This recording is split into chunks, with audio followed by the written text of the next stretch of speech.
来颁发最佳其音效。6位打油。最佳音效入围的有杜笃之、汤香竹、吴舒瑶、赛德克·巴莱。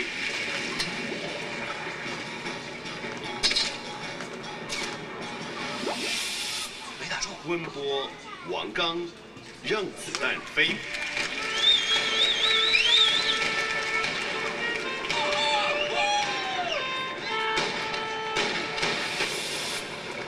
曾景祥，《窃听风云2》。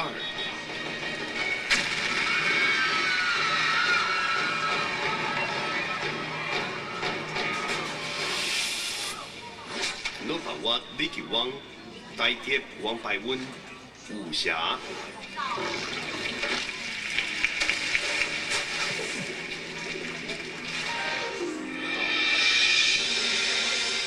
得奖的是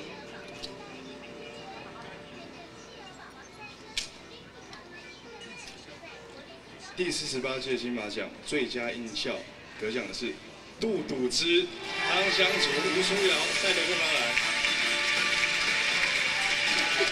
从风声流水到枪林弹雨，赛德克·巴莱层次分明的音效设计，也呈现了这段历史的凄美与残忍。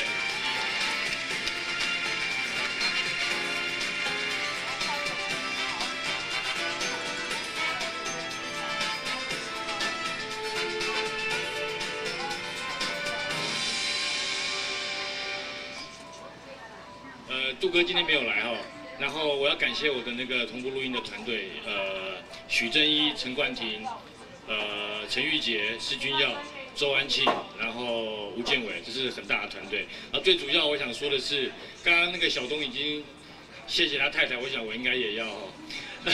我每次在拍赛德克·巴莱下山的时候，也很怕我老婆带着2个小孩不见了，所以我谢谢我的太太蔡芳如，还有我的2个小孩汤永乐跟汤永旭守在家里，谢谢。